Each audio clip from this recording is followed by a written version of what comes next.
En el vídeo anterior analizábamos que el número de casos reales era mucho más elevado que el número de casos oficiales. Lo analizamos a partir de un método matemático muy sencillo que nos permitía calcular a partir de las muertes cuál era el número de casos reales aproximado. Te dejamos el vídeo al fondo para que puedas verlo. En este vídeo lo que vamos a analizar es qué repercusión tiene que el número de casos sea tan elevado sobre el sistema sanitario. ¿Llegará a colapsar? ¿Cómo influye sobre la mortalidad? Vamos a verlo todo ahora de forma súper sencilla. Lo primero que vamos a analizar es la mortalidad que tiene realmente el coronavirus. Entonces lo primero que vamos a analizar son las tasas de mortalidad o letalidad. Son diferentes a nivel epidemiológico, pero vamos a considerarlo lo mismo ahora. Podemos ver que Irán, China, Italia y Corea del Sur, pese a ser el mismo virus sobre sociedades sociodemográficas que tras la globalización serán relativamente similares, tienen tasas de mortalidad muy diferentes. Efectivamente, si el sistema sanitario no está preparado, la mortalidad es más alta y lo vas a entender en este vídeo. Primero vamos a ver cómo se calcula esta tasa de mortalidad y es que hay dos formas fundamentales de calcularlo. Podemos dividir el número de muertos entre los que son casos cerrados, es decir, o los que se han muerto o los que se han curado completamente, o podemos dividirlo entre el número de casos totales, es decir, los que han muerto, los que se han curado y los que todavía están con la enfermedad activa. Si te das cuenta, ambos nos van a dar resultados distintos. Si solamente consideramos los casos cerrados, es decir, los que se han curado o se han muerto, en un primer momento la cifra de mortalidad va a estar muy por encima del número real. ¿Por qué?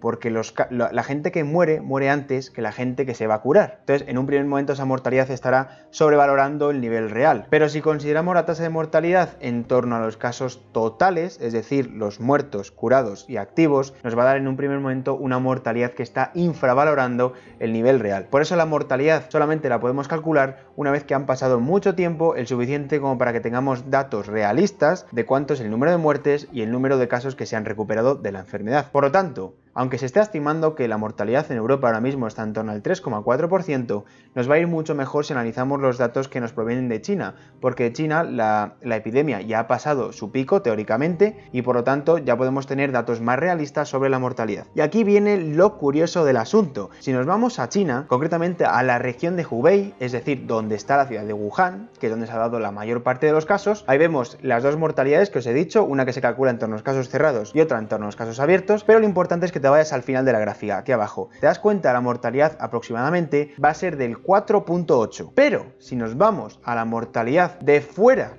de la región de Hubei, es mucho más baja. Es del torno al 0,99%. ¿Cómo es posible? A ver, que en un mismo país, bajo el mismo gobierno, que literalmente igual están separados por una frontera, la mortalidad del mismo virus sea tan distinta. Muy fácil. Porque depende de lo preparado que esté el sistema sanitario. Básicamente lo que nos reflejan estas cifras es que el sistema sanitario de Hubei estaba mucho más saturado y en consecuencia ha habido muchas más muertes. Pero entonces ahora tenemos que interpretar por qué es así. ¿Por qué? Por el hecho de que haya una mayor saturación hay más muerte de personas. La primera conclusión que sacamos es que la mortalidad de aquellas regiones, de aquellos países que están preparados, son mortalidades mucho más bajas. Por ejemplo, en Corea del Sur ha sido del 0,5 aproximadamente y en el resto de China el 0,9. El resto de China es lo que está fuera de la región de Hubei, pero aquellos países que se ven abrumados, se ven saturados a nivel sanitario, van a tener mortalidades mucho más altas, en torno al 3 al 5%. Ahora vamos a intentar explicar por qué. ¿Por qué cambia tanto la mortalidad dependiendo del país? Es decir,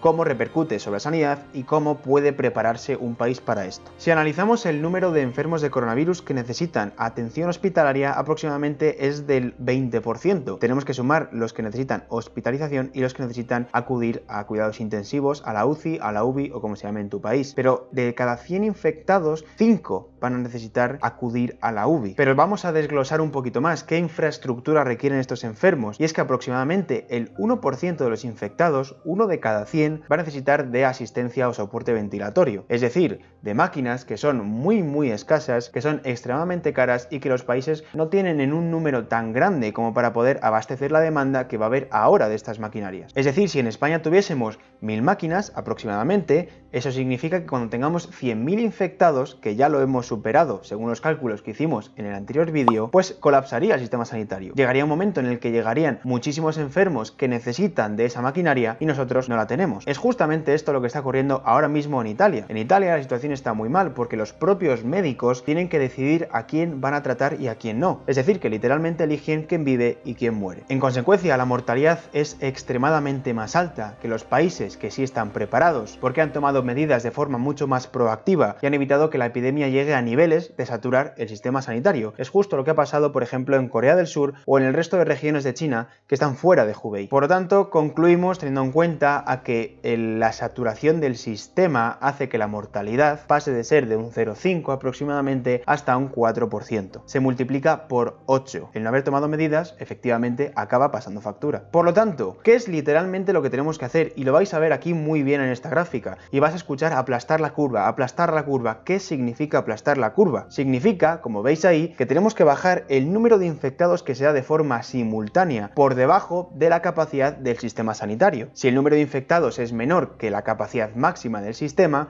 supone que podemos tener infraestructura, maquinaria, recursos, lo que necesitan todos los pacientes. Podremos así salvar muchas más vidas y disminuir 8 veces la tasa de mortalidad que sean los países saturados. Por lo tanto, ¿qué medidas tenemos que tomar para poder aplastar esta curva? Pues estas medidas las vamos a ver en el siguiente vídeo, en el que vamos a hablarte de qué tenemos que hacer, qué están haciendo los gobiernos y qué tienes que hacer tú como ciudadano para ayudar a aplastar la curva y reducir esta pandemia. Finalmente, recordarte que este vídeo ha sido gracias a Paradigmia.com. Es una plataforma educativa abierta, online y gratuita para estudiantes de salud de todo el mundo. Comparte este vídeo, ayuda a que la gente entienda y tenga una visión epidemiológica del coronavirus, podamos actuar de forma eficiente y así nos ayudas a poder democratizar una educación médica de calidad y gratuita para el mundo. Muchas gracias y nos vemos en el siguiente vídeo.